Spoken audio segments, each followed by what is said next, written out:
আপনি কি জানেন পৃথিবীর বুকে এমন একটি জঙ্গল আছে যা আস্ত একটি সোনার শহর গিলে খেয়েছে? হ্যাঁ, ঠিকই শুনছেন। গত 500 বছর ধরে হাজার হাজার মানুষ যে শহরের খোঁজে গিয়ে আর কখনোই ফিরে আসেনি। কেউ বলে তাদের গিলে খেয়েছে আমাজনের বিশাল সব অ্যানাকোন্ডা, আবার কেউ বলে বিষাক্ত তীর দিয়ে তাদের হত্যা করেছে নরখাদক আদিবাসীরা। কিন্তু আধুনিক বিজ্ঞান আজ মাটির নিচে এমন কিছু খুঁজে পেয়েছে যা শুনলে আপনার পায়ের তলার মাটি সরে যাবে। আজ আমরা উন্মোচন করতে যাচ্ছি পৃথিবীর ইতিহাসের সবথেকে ভয়ঙ্কর এবং অমীমাংসিত রহস্য, আমাজনের গহীন অন্ধকার জঙ্গল, যা প্রায় 95 লাখ বর্গ কিলোমিটার এলাকা জুড়ে বিস্তৃত। এই বিশাল অরণ্যের এমন সব জায়গা আছে যেখানে আজও কোনো মানুষের পা পড়েনি। গত 500 বছর ধরে এই জঙ্গলের একটি রহস্য পৃথিবীকে আচ্ছন্ন করে রেখেছে, আর তা হলো এল ডোরাডো বা আমাজনের হারানো সোনার শহর। হাজার হাজার অভিযাত্রী এই শহরের লোভে জঙ্গলে গিয়েছেন, কিন্তু সিংহভাগই আর ফিরে আসেননি। গল্পের শুরুটা আজ থেকে প্রায় 500 বছর আগে। যখন স্প্যানিশ অভিযাত্রীরা দক্ষিণ আমেরিকায় পা রাখে, তখন তারা স্থানীয় মুইস্কা আদিবাসীদের কাছ থেকে এক অদ্ভুত আচার অনুষ্ঠানের কথা শুনতে পায়। তারা জানতে পারে আন্দিজ পর্বতমালার উঁচুতে অবস্থিত গুয়াতাভিতা নামের এক পবিত্র লেকের কথা। সেই গোত্রের নতুন রাজা যখন ক্ষমতা গ্রহণ করতেন, তখন তার পুরো শরীরে চটচটে আঠা মেখে তার ওপর খাঁটি সোনার গুঁড়ো ছিটিয়ে দেওয়া হতো। তিনি যখন সূর্যের আলোতে দাঁড়াতেন, তখন তাকে মনে হতো জীবন্ত এক সোনার মানুষ।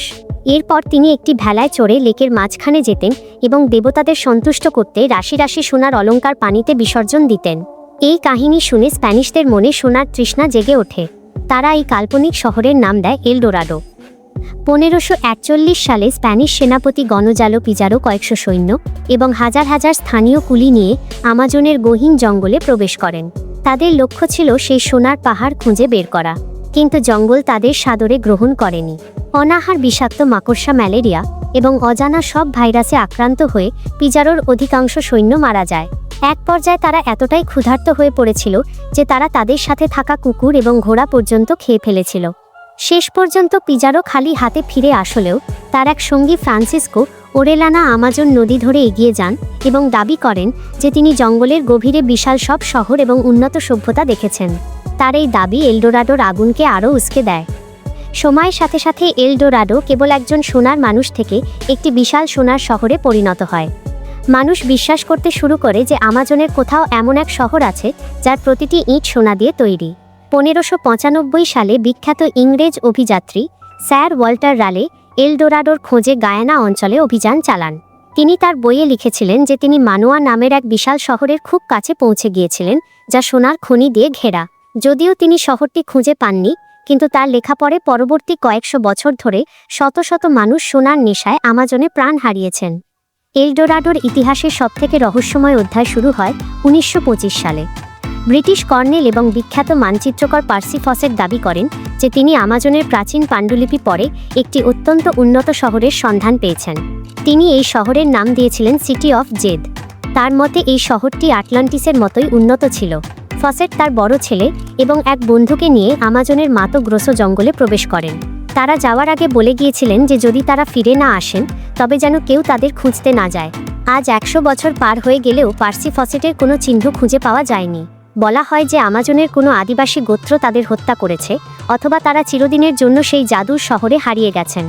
কিন্তু 20 শতাব্দীর শেষের দিকে এবং বর্তমান সময়ে এল ডোরাডো নিয়ে আমাদের ধারণা পুরোপুরি বদলে যেতে শুরু করে। দীর্ঘদিন ধরে বিজ্ঞানীরা মনে করতেন যে আমাজনের মাটি চাষাবাদের অনুপযুক্ত, তাই এখানে বড় কোনো সভ্যতা থাকা সম্ভব নয়।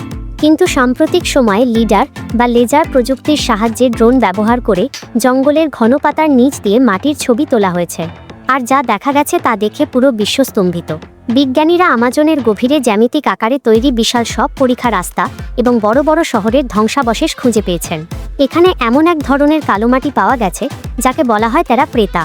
এই মাটি কয়েক হাজার বছর ধরে অত্যন্ত উর্বর এবং এটি প্রাকৃতিকভাবে তৈরি হয়নি, বরং মানুষ তৈরি করেছে। এই আবিষ্কারগুলো প্রমাণ করে যে আমাজনে একসময় কোটি কোটি মানুষ বসবাস করত। তারা আধুনিক ইঞ্জিনিয়ারিং জানত এবং বিশাল সব নেটওয়ার্ক তৈরি করেছিল। হয়তো সেই প্রাচীন উন্নত শহরগুলো দেখেই স্প্যানিশরা ভেবেছিল সেগুলো সোনার তৈরি। আধুনিক গবেষকদের মতে এল ডোরাডো আসলে কোনো সোনার শহর নয়, বরং এটি ছিল একটি অত্যন্ত উন্নত এবং সবুজ সভ্যতা। আজ থেকে 500 বছর আগে ইউরোপীয়দের নিয়ে আসা রোগবালাই এবং যুদ্ধের কারণে এই বিশাল সভ্যতাটি বিলুপ্ত হয়ে যায় এবং জঙ্গল আবার সবকিছু দখল করে নেয়। তাহলে কি এলডোরাডো কেবল একটি রূপকথা? হয়তো হ্যাঁ, আবার হয়তো না। কারণ আমাজনের মাত্র কয়েক শতাংশ জায়গায় এখন পর্যন্ত গবেষণা চালানো সম্ভব হয়েছে। আজও এই গহীন অরণ্যের গভীরে চাপা পড়ে আছে কয়েক হাজার বছরের পুরনো রহস্য। হয়তো কোনো এক ভবিষ্যতে আমরা খুঁজে পাবো সেই আসল শহরটি, যা একসময় মানুষের কল্পনাকে হার মানিয়েছিল। এলডোরাডো আমাদের মনে করিয়ে দেয় যে মানুষের আকাঙ্ক্ষা এবং অজানাকে জানার ইচ্ছা কতটা প্রবল হতে পারে। আমাজনের এই বিশাল সবুজ সমুদ্র আজও তার নীরবতা দিয়ে রক্ষা করে চলেছে পৃথিবীর সবথেকে বড় গোপন রহস্যকে।